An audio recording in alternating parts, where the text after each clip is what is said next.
What is relevant about this is that whereas 40 years ago when I was born, the question of having to deal with what is unspoken by the subjugated, what is never said to the master, of having to deal with this reality was a very remote possibility. It was in no one's mind. When I was growing up, I was taught in American history books that Africa had no history, and neither did I. That I was a savage,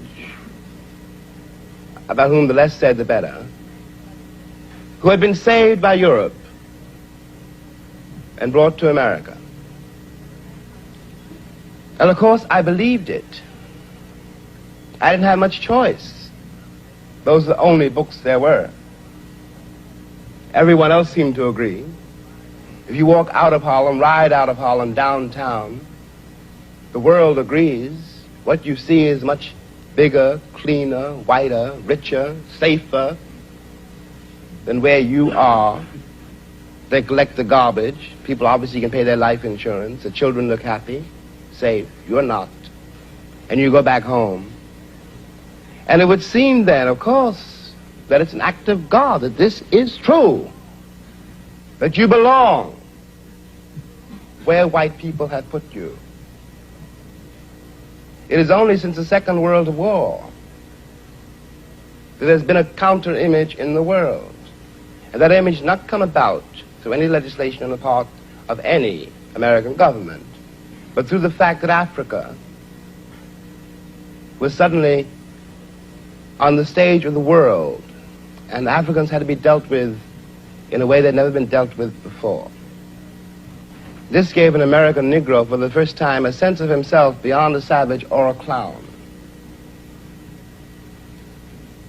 It has created, and will create, a great many conundrums. One of the great things that the white world does not know, but I think I do know, is that black people are just like everybody else. One has used the myth of Negro and the myth of color to pretend and to assume that you are dealing essentially with something exotic, bizarre, and practically, according to human laws, unknown.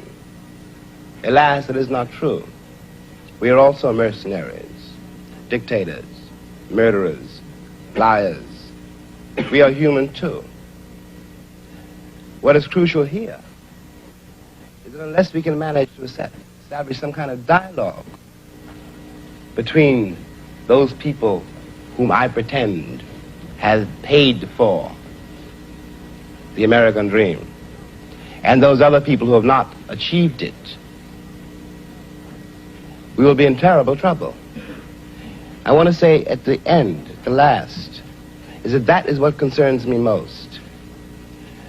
We are sitting in this room, and we are all, at least we like to think we are, relatively civilized, and we can talk to each other at least on certain levels,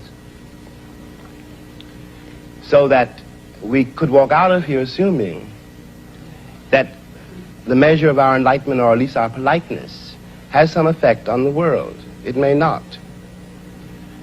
I remember, for example, when the ex-Attorney General, Mr. Robert Kennedy, said that it was conceivable that in 40 years in America we might have a Negro president. And that sounded like a very emancipated statement, I suppose, to white people. They were not in Harlem when this statement was first heard, and did not hear, and possibly will never hear, the laughter and the bitterness and the scorn with which the statement was greeted. From the point of view of the man in the Harlem barbershop, Bobby Kennedy only got here yesterday. And now he's already on his way to the presidency. We've been here for 400 years, and now he tells us that maybe in 40 years, if you're good, we may let you become president. What is dangerous here is the turning away from anything any white American says. The reason for the political hesitation in spite of the Johnson landslide is the one that's been betrayed by American politicians for so long. And I am a grown man, and perhaps I can be reasoned with. I certainly hope I can be.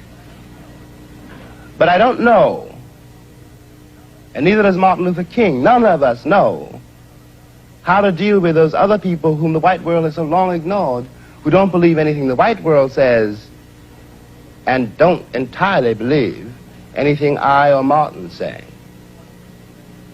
And one can't blame them. You watch what has happened to them in less than 20 years.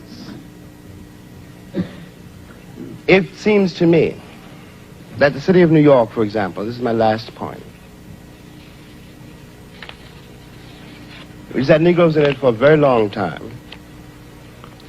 If the city of New York were able, as it has indeed been able, in the last 15 years to reconstruct itself, tear down buildings and raise great new ones, downtown and for money, and has done nothing whatever except build housing projects in the ghetto for the Negroes. And of course the Negroes hate it. Presently the property does indeed deteriorate because the children cannot bear it. They want to get out of the ghetto.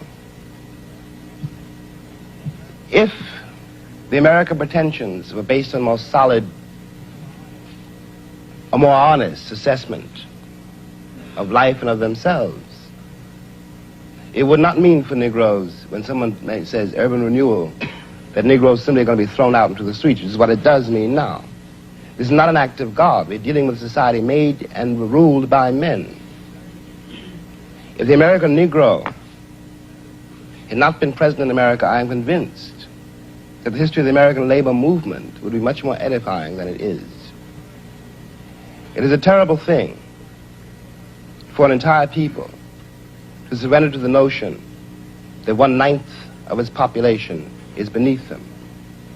And until that moment, until the moment comes when we, the Americans, we, the American people, are able to accept the fact that I have to accept, for example, that my ancestors are both white and black, that on that continent we are trying to forge a new identity for which we need each other, and that I am not a ward of America. I am not an object of missionary charity. I am one of the people who built the country. Until this moment, there is scarcely any hope for the American dream, because the people who are denied participation in it, by their very presence, will wreck it. And if that happens, it's a very grave moment for the West. Thank you.